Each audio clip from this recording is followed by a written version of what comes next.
Hello everyone, and welcome back to your boy, the Sean Davey Way Show. Please make sure you hit that like and subscribe on the way in. Tap that bell if you would like to be notified of all of our future content.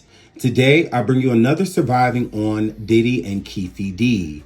Now, the last video I did on Keefe D involving Diddy and what allegedly happened to Tupac Shakur got a lot of comments of people stating that we shouldn't just make things up because Diddy didn't do it. Keefe D never said Diddy had any involvement. I would like to let you know that that is a complete lie. We're going to break that down throughout this video. We also have audio of Keefe D stating the same things about Diddy. So grab a snack and welcome to Surviving Diddy. Will he be arrested for the crime of Tupac Shakur?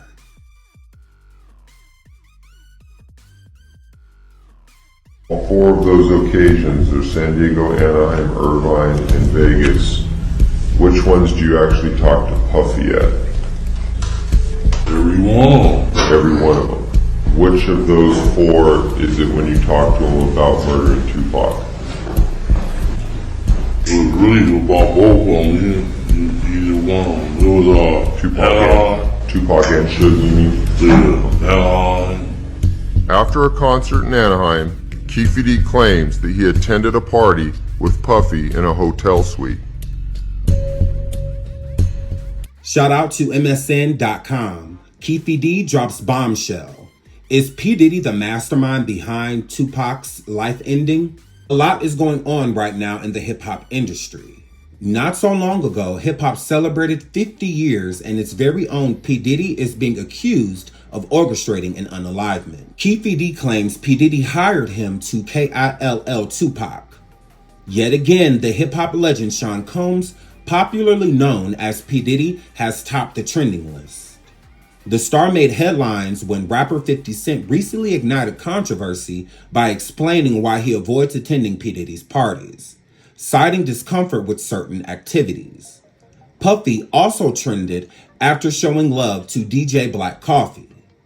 Lately, P. Diddy has been the talk of the town as the man who confessed to unaliving the late American star Tupac Shakur claimed he was hired by the I'll Be Missing You hitmaker in the 90s. Keefe D also said in a clip posted on X, formerly known as Twitter, by user @FamilyPac, that P. Diddy had even offered him $1 million to kill Tupac, he said. That was stupid as hell. He said he'd give us anything for these guys' head, you know? And he said it in front of all those people. I couldn't believe it. When he told me, I said I wanted $1 million.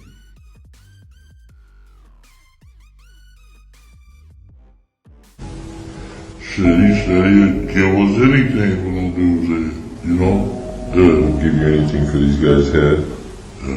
Yeah, he said it in front of all the people. I couldn't believe it. The American rapper has denied the claims of his involvement in the unaliving of the late Tupac Shakur. Let's further explore said theory. Everything Keefe D has publicly said about Tupac's unalivement. Shout out to thevulture.com. Duane Davis wasn't arrested for the unalivement of Tupac Shakur until September 29th, 2023. But his alleged involvement in the pow-powing was hardly news. David, a Southside Crips member known as Keefe D, was known to police as a suspect shortly after the unalivement. Even if he had never been charged, since then, he's publicly admitted to being in the car that pow Pac, not just in multiple interviews, but also in his own memoir. Following the 2018 series Death Row Chronicles on BET, which featured some of Keefe D's first public comments on the pow-powing, Las Vegas police reviewed the case and confirmed it remained open. Police later said upon Keefe D's arrest that this and the following interviews led to him being charged. Quote, "It wasn't until 2018 that this case was reinvigorated. As additional information came to light related to this homicide, specifically Duane Davis' own admissions to his involvement in the homicide investigation that provided to numerous different outlets," Lieutenant Jason Johansson said at a press conference on September 29th. When police searched Keefe D's house in July 2023, they took a copy of his 2019 memoir, Compton Street Legend, co-written by Yusuf Jah, in which he further detailed the pow-powing. Keefe D never claimed to have pulled the trigger. That said, to be his nephew, Orlando Baby Lane Anderson. Anderson was allegedly in the back of a Cadillac when Keefe D and two other Southside Crips on September 7th, 1996, they pulled up next to the Death Row Records head, Suge Knight, and Tupac in a BMW. When the pow-pows were fired, Baby Lane passed away in an unrelated pow-powing in 1998, which was gang-related, but previously denied involvement. Police say Keefe D was the shot caller of the crew and orchestrated the plan that was carried out. Keefe D has not commented on his arrest and has yet to submit a plea below everything he's previously said about Tupac's unalivement. Police confession. Keefe D first spoke about his involvement in the pow-powing with Los Angeles police in 2008 for immunity in a PCP ring case. His confession was later reported in a 2011 book, Murder Rap, by Greg Kading, a former detective on the case. LA Weekly further reported on his comments in a cover story. The confession was also the basis for the 2018 Netflix series Unsolved, in which Lamar Tate played Keefe D. Keefe D told investigators that his nephew Orlando Baby Lane Anderson pow-powed Tupac from the car they were in. If they would have drove on my side, I would have popped them, Keefe D added. The gun was a Glock 40, he said, from a secret compartment in the armrest. Quote, I ain't never told nobody that story, man, he said. Keefe D claimed that Sean Diddy Combs ordered the hit, allegedly telling him, quote, man, I want to get rid of them dudes, referring to Tupac and Suge Knight. Side note, Combs told LA Weekly that Keefe D's account was pure fiction and completely ridiculous. So I want to put that out there so people don't think that Diddy didn't respond to this. He has, and he said that Keefe D is not telling the truth. But I digress. Back into the Vulture article. Keefe D claimed Diddy's issue with Knight stemmed from Knight's infamous diss to the Bad Boy executive at the 1995 Source Awards. First, Diddy only wanted Knight, Keefe D would say, but he later targeted Tupac as well after the Hit 'Em Up, a diss track on the Notorious B.I.G. and Bad Boy records. His quote, that pissed Diddy off, Keefe D claimed. They allegedly settled the terms of the hit at Greenblatt's Deli, where Keefe D asked for $1 million to KILL both Tupac and Knight. Keefe D alleged he told Diddy, quote, we'll wipe their ASS out quick, man, it's nothing. After Tupac's unalivement, Keefe D said the Southside Crips never got the alleged $500,000 payment from Diddy. Unrelated to the pow-powing, Keefe D also told police that Diddy used the brown 1964 Chevy in Usher's Can You Get With It music video. He claimed the car got effed up from the shoot and that Diddy paid him $2,500 to get it repainted. Vulture reached out to Diddy for comment on Keefe D's claims, but never heard back. Quote from Keefe D, I'm the only one alive who can really tell you the story about Tupac's unalivement, Keefe D said in the 2018 series, explaining that he was finally opening up about what allegedly happened because he had cancer. I have nothing else to lose, he added. All I care about is the truth. In the series, Keefe D admitted publicly to being in the Cadillac that gunned down Pac for the first time. He sat in the passenger seat, he claimed, where Terrence Bubble Up Brown driving and Orlando Baby Lane Anderson, DeAndre Freaky Smith in the back. Keefe D said that they went to Club 662, which was owned by Suge Knight, to wait for Tupac to perform, but left before he showed up. Then, while driving away, they saw Tupac stick his head out of a car after some girls yelled his name. Quote, if he wouldn't have been out the window, we would have never seen him, Keefe D said. Keefe D's car then made a U-turn, he said, and they got to a stoplight next to Tupac's car. Quote, when we pulled up, I was in the front seat, he said. Happened to see my friend Suge. Keefe D then said someone from the back pow Tupac, but did not say whom. Gonna keep it for the code of the streets, he said. It just came from the back seat, bro. Side note, I would like to say this. I want you to pay attention to all of these plans came into fruition with Keefe D being the ringleader because he had a conversation with Diddy at the deli. So again, there was no motive to take Tupac out before Diddy made him a target. Keefe D has stated multiple times that he had a conversation with Diddy about Diddy wanting to end Tupac and Suge Knight's life. So there is the motive. The motive comes from P. Diddy, not Keefe D. He had no actual issue with Tupac or Suge Knight. He was carrying out a plan that came into fruition again because of Diddy. So keep that in the back of your mind. All of this is happening because of Diddy, allegedly. Let's keep going. Compton Street Legend. In his 2019 memoir, Compton Street Legend, Keefe D provided more details to his claims he previously told police. He wrote of an alleged meeting with Diddy at Greenblatt's where he requested the hit on Tupac and Suge Knight. Quote, like a lion on the Serengeti, I'm able to smell fear and see fear, he wrote. Puffy was full of fear, Keefe D wrote that he apparently told Diddy that's not a problem. He also claimed Hit 'Em Up angered the Southside Crips too, because Tupac allegedly said, if you want to be down with Bad Boy, then F you too. The Southside Crips had a regular tradition of going to Las Vegas to watch Mike Tyson fight. Quote, little did I know this trip to Vegas, unlike the ones before, would change my life, Keefe D wrote after the fight. He and the Crips planned to meet in the cafe at the MGM Grand, but Baby Lane, his nephew, didn't show up. Then some 118 East Coast Crips came and told us that they saw some death row inners jump on my nephew down by the casino, he said.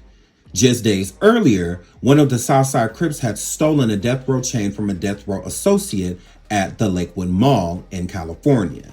He had allegedly been a part of that group that attacked Baby Lane. Keefe D claimed this made the hit on Tupac more urgent. Side note, so I want to let that be known that Orlando Baby Lane was never supposed to take Tupac out that night. That night, Keefe D was going to take Tupac out.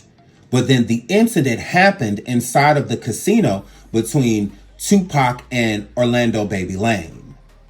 That is when he changed his mind, Keefe D, and decided now it's more urgent that we take him out. And not only are we going to take him out, I'm going to have my nephew, Baby Lane, do it, since Tupac just violated him in the casino. So let's keep going. Quote, when conversations will come up about an $1 million bounty on the heads of Suge Knight and Tupac Shakur, that was business, he wrote. But after Tupac, Suge, and them death row inners jumped on my nephew Baby Lane, that ish became anonymously personal. Keefe D goes on to describe getting a 40 Glock from a man named Zip, who was hanging out with the rapper Foxy Brown. Quote, he turned to me and said, it's time to get the money, Keefe D described. They planned to go to Club 662 for a death row after party where Tupac was supposed to perform. He wrote that he first planned to confront Knight, whom he had long known. But after Tupac and Knight didn't show up for an hour and a half, Keefe D called his crew off. Quote, luckily for them, they never showed up because it would have been like Al Capone's Valentine's Day massacre if they had, he wrote. When the group stopped to buy champagne, Keefe D moved to the Cadillac with Bubble Up, Freaky, and Baby Lane, and put the Glock in the back. He then described seeing Tupac stick his head out of a BMW, Bubble Up turning the car around and pulling up next to Tupac and Knight at a stoplight. He wrote that Knight looked terrified and Pac reached for a gun. Quote, "That's when the fireworks started," he wrote. "One of my guys from the back seat grabbed the Glock and started busting back. Then they drove off and even saw the two ambulances carrying Tupac and Knight. The group ditched their Cadillac and then popped our bottles and partied like any other night." Side note, so Keefe D is stating after they took Tupac out, they went and celebrated with the champagne that they had bought prior and partied like nothing ever happened. More so of a celebration of a victory of taking Tupac's life. Let's keep going. Keefe D showed little remorse writing about the alleged killing. "The more of the story, real gangsters are nothing to F with," he wrote. He went on to call the pow-powing another day at the office and wrote that Tupac's death was collateral damage. He continued, "At this point in my life, I can say that I have a deep sense of remorse for what happened to Tupac. He was a talented artist with tons of potential to impact the world. I hate that Tupac's family, friends, and fans, especially his mother, Afeni Shakur, had to go through the pain of losing her son. It's a terrible loss losing people like that. I know that pain too well. However, I stand firm on the point that Tupac, Suge Knight, and the rest of those innocents didn't have any business putting their hands on my beloved nephew, Baby Lane. Period. Them jumping on my nephew gave us the ultimate green light to do something to their ass. Tupac chose the wrong game to play and the wrong innocents to play with. Suge and them should have done a better job of protecting that dude because they knew who the F we were and the kind of ish we were capable of. Tupac may have not known, but Suge and his peeps definitely knew. Tupac was a guppy that got swallowed up by some ferocious sharks. He should have never gotten involved in that bullish of trying to be a thug." Shortly after publishing Compton Street Legend, Keefe D spoke about his life with the Tupac pow-powing with DJ Vlad. He didn't expand on many of the book's details, often responding with some version of, "Let them read about it." When he asked about who in the car pow-powed Tupac, he then replied, "I'm not going to get into details on that one. Keep the streets, homie." When Vlad read a passage about the moment of the pow-powing began, Keefe D said, basically, yeah. Side note, let's do a recap on everything we've learned thus far. Allegedly, Keefe D had multiple conversations with Diddy about Suge Knight's life and Tupac's life ending. He had one with Diddy alone with certain compadres and also a gang member meeting, and said it out loud in front of the entire room that he wanted their life ended and that he would give them whatever they wanted to make it happen. So it wasn't just Keefe D being offered this.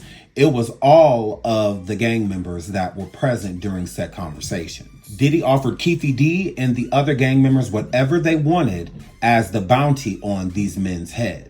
Keefe D stated he wanted $1 million. Now pay attention to the $1 million because that is going to come up in the next part of this video. Keefe D accepted the bounty and went down to Las Vegas after the fight to end Tupac's life and Suge Knight. But in the process of that happening, Keefe D did not know that the other gang members were going to be there because they had kind of like a ritual of them going down to Las Vegas and watching Mike Tyson fight. So there was a wrench thrown into the plan. Keefe D's nephew, Orlando Baby Lane, was tagging along with these said gang members. A week or so prior, there was a chain snatch from a death row artist or affiliate, and Baby Lane's, Orlando, had something to do with it. He was with a group of people that took the chain. So while he was inside of the casino, Tupac's and their crew recognized Orlando, and that is when the scuffle happened.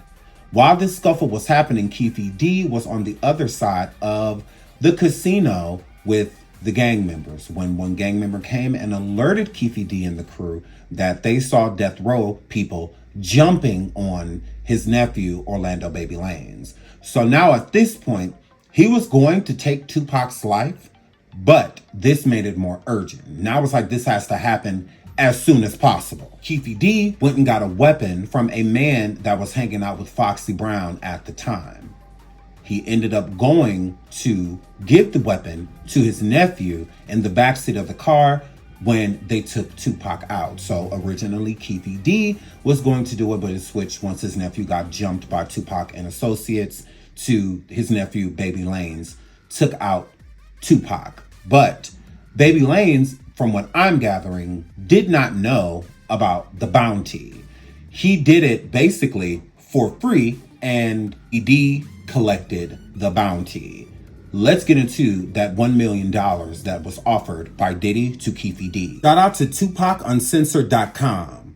Tupac's brother responds to Keefe D saying Diddy ordered the hit. Prem Shakur, stepbrother of Tupac Shakur, responds to claims made by Keefe D stating Diddy ordered a hit on Tupac's life.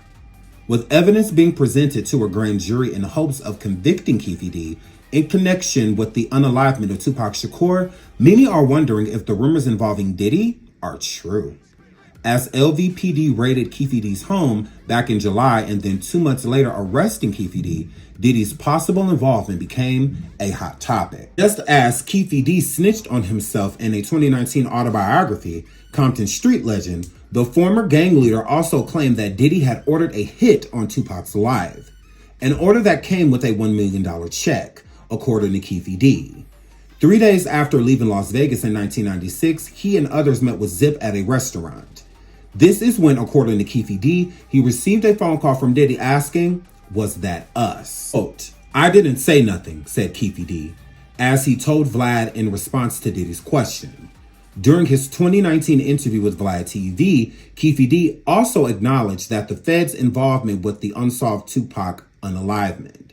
According to Keefe D, the Feds said the alleged $1 million check was given to Zip, who did not pay the money out to Keefe D and those in the white Cadillac on September 7th. Instead, Zip will go on to use the money and open up a nightclub.